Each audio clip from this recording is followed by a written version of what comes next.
మా డైరెక్టర్, మా ప్రొడ్యూసర్. మీకు ఈయన ఎవరంటే మనీషా ఫిలిమ్స్ కిషోర్ రాఠీ సమర్పించు అని వచ్చేది వారే, ఈ కిషోర్ రాఠీ గారు వాళ్ళ అబ్బాయి. సో వీళ్ళ కాంబోలో ఒక సినిమా రాబోతుంది. అదే టైటిల్ LYF. దీని అర్థం లవ్ యువర్ ఫాదర్. సో దీంట్లో ఇంకొక నిర్మాత కూడా ఉన్నారు, అన్నపరెడ్డి గారు, మా హీరో ఫాదర్. అంతేకాకుండా నా childhood friend SP Charan, SP Balasubrahmanyam గారి అబ్బాయి.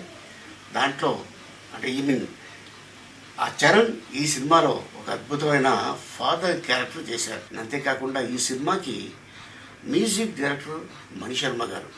చాలా, నేను ఇప్పుడే ట్రైలర్ చూశానండి, చాలా అద్భుతంగా ఉంది. టోటల్గా డిఫరెంట్గా ఉంది concept. LYF, love your father.